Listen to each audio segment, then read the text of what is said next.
अस्सलामुअलैकुम दोस्तों, उम्मीद है सब ठीक हूंदा। रांदियुनि जे पहिरें Sindhi YouTube channel STV cricket में खुश आमदीद। दोस्तों, अॼु मां तव्हां सां हिकु बहितरीनु ऐप शेयर करण वारो आहियां। तव्हां अक्सर ॾिठो हूंदो टूर्नामेंट्स में, क्रिकेट जा जेके बि टूर्नामेंट थियनि था ॿारहाड़ी में, उन में स्कोर जेको काउंट कंदा आहिनि सो कापी ते लिखंदा आहिनि।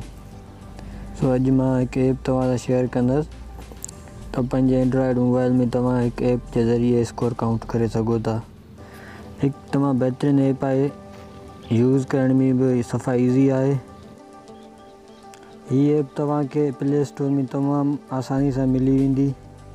लिंक मां डिस्क्रिप्शन में ॾियां थो।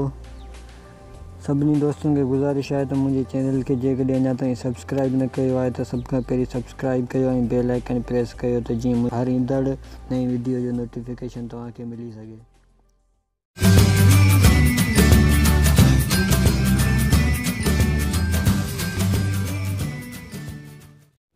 एड न्यू मैच में वञो। हिते तव्हांखे टूर्नामेंट जो नालो लिखणो आहे। जेको टाइटल तव्हां टूर्नामेंट खे ॾिनो हूंदो उहो ई लिखिजो। आउं बिलफर्ज़ लिखंदो MCL।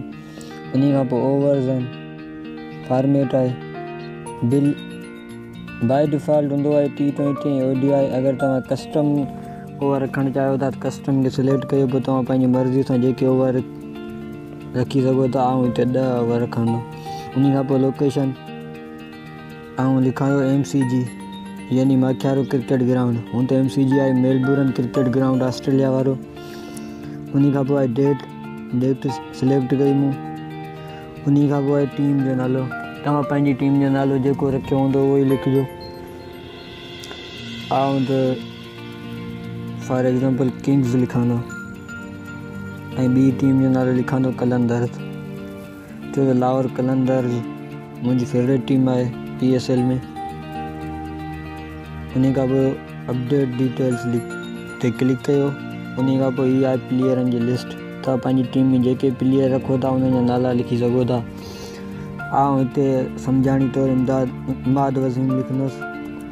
उन खां पोइ हिनखे ऑलराउंडर कैप्टन सिलेक्ट कंदुसि। उन खां पोइ ॿियो लिखंदुसि मोहम्मद रिज़वान, उनखे विकेट कीपर बैट्समैन कंदुसि। तव्हांखे कैप्टन ऐं विकेट कीपर बैट्समैन लाज़मी सिलेक्ट करणा आहिनि। उन खां पोइ अॻिते ॿिए प्रोसेस ते हलूं था। बाक़ी आउं नाला रहण ॾियां थो। उन खां पोइ ॿी टीम सिलेक्ट करणी आहे।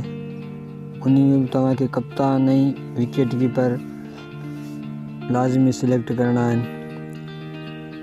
सो हिते कप्तान करां सोहेल अख्तर खे ऐं विकेट कीपर बैट्समैन करां बेन डंक खे।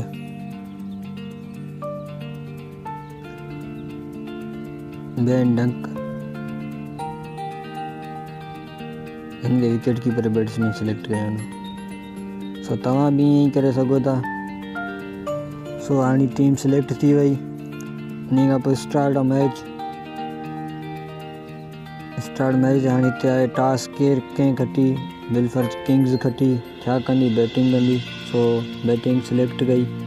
उन खां पोइ तव्हां पंहिंजा ओपनर बैट्समैन सिलेक्ट कयो। मूं सिलेक्ट करे छॾिया इमाद वसीम रिज़वान। स्ट्राइक खे ॾियणी। उन खां पोइ आहे बॉलर सिलेक्ट करिणो आहे। ऐं हितां बॉलर सिलेक्ट कयां थो। ठीकु आहे। उन खां पोइ इमाद वसीम आहे स्ट्राइक ॾे। पहिरीं बॉल ते सिलेक्ट कई सिंगल। सो सिंगल। ॿिए बॉल ते ॿियो बॉल नओं बॉल आहे, गॾोगॾु हिकिड़ी रन्स बि ठही। उन खां पोइ टियों बॉल वरी वाइड आहे। मथे ॾिसो पिया तव्हां स्कोर 3 आहे, बॉल अञा 2 थिया आहिनि। वरी चौको लॻो आहे। सो हर बॉल ते अगरि छक्को लॻे थो, सिंगल ठहे थी, तव्हांखे उतां सिलेक्ट करिणो आहे, ओके करिणो आहे।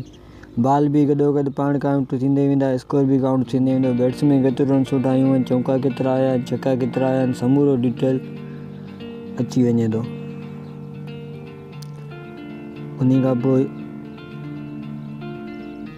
ओवर पूरो थींदो, वरी तव्हांखे नओं बॉलर सिलेक्ट करिणो पवंदो।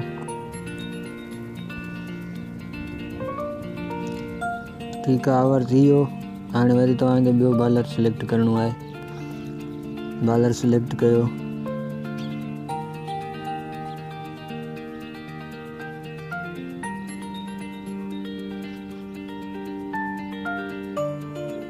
पहिरीं बॉल ते हिकिड़ी ठही, ओवर तुरे जी हिकिड़ी ठही, 2 रन्सूं थी वियूं। अगरि आउट थिए थो तव्हांखे आउट वारा ऑप्शन में वञी बोल्ड थिए थो या कैच आउट थिए थो, तव्हांखे हुतां सिलेक्ट करिणो आहे। मूं कैच आउट कयो आहे सिलेक्ट, सो नओं बैट्समैन हुतां सिलेक्ट करिणो आहे तव्हांखे। नओं बैट्समैन अची वियो। उन खां अलावा तव्हां हितां ओवर बि चेंज करे सघो था ऐं मैच खे ख़तम बि करे सघो था। स्ट्राइकर बि चेंज करे सघो था, मतिलबु बैट्समैन ते साम्हूं स्ट्राइक ते कहिड़ो बैट्समैन हुजे उहो बि सिलेक्ट करे सघो था। हिते तव्हां मैच अगरि ओवर कटणा आहिनि तव्हां ओवर बि कटे सघो था। तमामु बहितरीनु ऐप आहे, हलाइण में यूज़ करण में बि सफ़ा ईज़ी आहे। इन खां पोइ तव्हां स्ट्राइक चेंज कराइणो बैट्समैन जो, तव्हां बि स्ट्राइक भी चेंज करे सघो था।